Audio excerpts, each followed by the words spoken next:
नमस्कार, प्रणाम। Last video में हमने 21 तक योग विषय के 2024 पेपर के दिसंबर के क्वेश्चन कर लिए थे। आज हम 21 से शुरू करेंगे। तो प्रश्न 21 इस प्रकार है, योग की प्रत्येक प्रशाखा के द्वारा किस उद्देश्य पर बल दिया जाता है?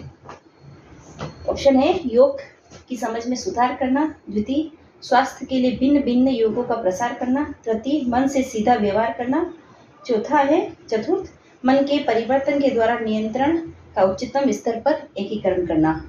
तो इसका राइट ऑप्शन हो जाएगा फोर्थ, क्योंकि योग के द्वारा हम मन को नियंत्रण कर उसको एकाग्र करने का प्रयास करते हैं। तो राइट ऑप्शन हो जाएगा फोर्थ। 22 श्रीमद् भगवद गीता के अनुसार रस स्निग्ध स्थिर किस प्रकार के आहार की विशेषता है? आहार के बारे में पूछा गया। सात्विक आहार किस प्रकार का है? रस स्निग्ध स्थिर किस प्रकार के आहार की विशेषता बताई गई है?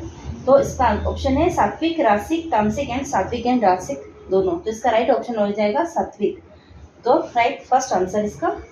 और सात्विक आहार की विशेषता श्रद्धादयी विभाग 17वें अध्याय के अंदर श्लोक नंबर 17वें का 8वें के अंदर सात्विक आहार की विशेषता है, 90 के अंदर रासिक और 10वें के अंदर तामसिक आहार की विशेषता बताई गई। तो राइट ऑप्शन हो जाएगा सात्विक आहार की विशेषता है।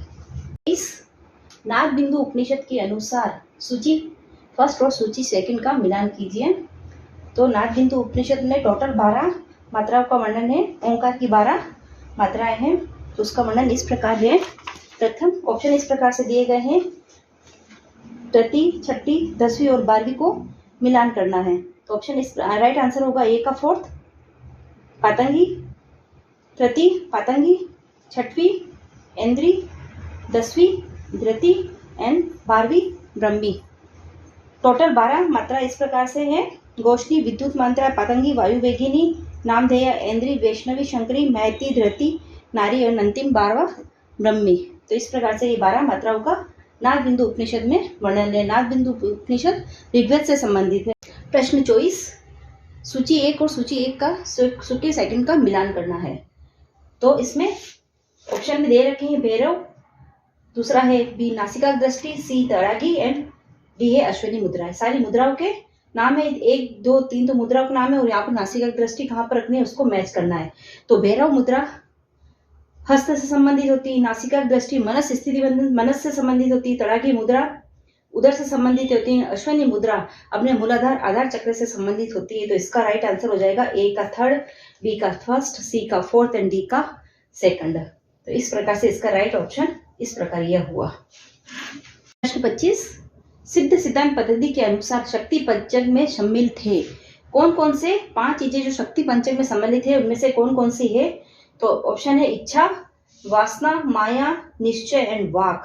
तो इसका राइट ऑप्शन होगा इच्छा, माया एंड वाक, ए सी ई। शक्ति पंचक में 5 चीजें सम्मिलित होती है, इच्छा, क्रिया, माया, प्रकृति और वाक। यहाँ पर 2 चीजें नहीं है, उसमें से केवल 3 चीजें दे रखी है, इच्छा, माया और वाक।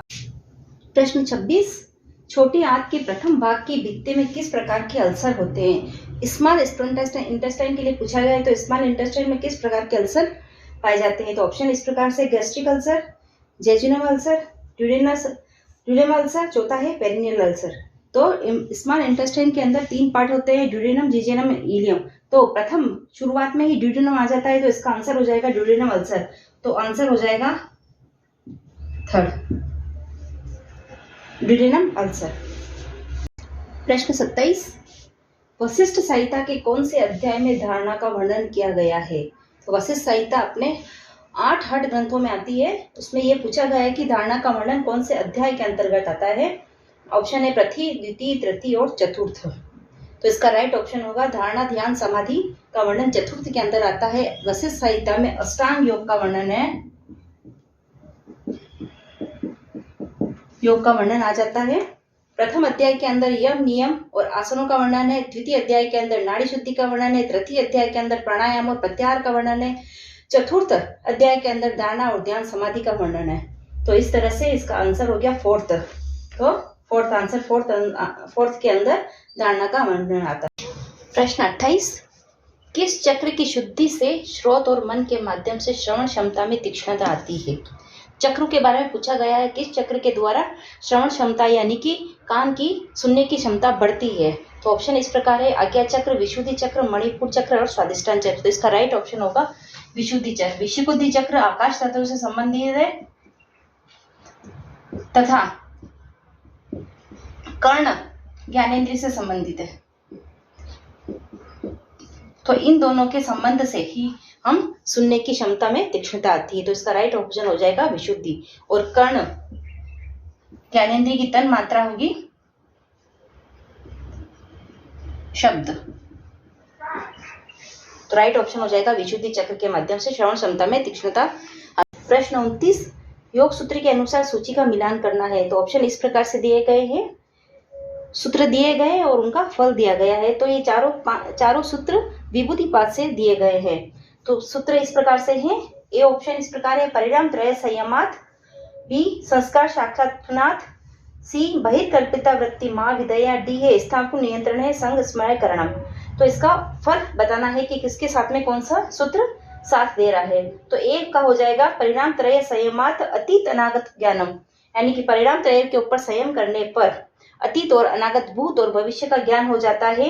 बी संस्कार साक्षात्कार पूर्व जाति ज्ञानम, तो संस्कारों के ऊपर साक्षात्कार करने से या संयम करने से पूर्व जाति का ज्ञान हो जाता है।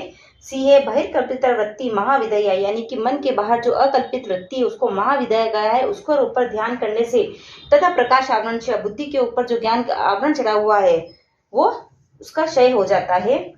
डी स्थापन नियंत्रण संग स्मरण करणात्, तो इसका ये हो जाएगा कि किसी भी के बुलाने पर भी जाने पर आपको पुनः अनिष्ट की संभावना बनी रहती है। तो ये वाला इसका ये हो जाएगा। इसका राइट ऑप्शन होगा ए का फोर्थ, बी का फर्स्ट, सी का सेकंड एंड डी का थर्ड। सूत्र संख्या इस प्रकार है, परिणाम त्रय संयमात् अतीत अनागत ज्ञानम, सूत्र संख्या 16 संयम संस्कार साक्षात्कार पूर्व जाति ज्ञानम, 18वां बहिर्कल्पित वृत्ति महाविदया तत्व प्रकाश आवरण 43, डी स्नातु नियंत्रण संघ स्मरण करणात् पुनर्निष्ठ प्रसंगात, ये हो गया 51 वाला 51 नंबर का सूत्र। ये चारों सूत्र विभूतिपात से इनका मिलान करना। तो इसका आंसर इस तरह से ये होगा। प्रश्न 30वां, हठ योग प्रतिविका में प्राणायाम जन्य श्रेय से उत्पन्न पसीने को शरीर पर मर्दन करने से के लाभ बताए हैं। क्या लाभ बताए हैं? प्राणायाम के उत्पन्न पसीने को शरीर पर मिलने के लाभ पूछ रहे हैं यहाँ पर। तो उसका ऑप्शन इस प्रकार से दिए गए हैं, ए स्थिरता, बी दृढ़ता, सी धीरता, डी लघुता और ई है शोधन। तो इसका राइट ऑप्शन हो जाएगा दृढ़ता एवं लघुता। तो बी एंड डी इसका राइट ऑप्शन हो जाएगा। प्राणायाम का वर्णन हठ प्रतिविका में द्वितीय अध्याय में दे रखा है और उसके प्राणायाम के पसीने को शरीर पर मर्दन करने के लाभ भी बताए गए हैं। तो इसका आंसर बी एंड डी।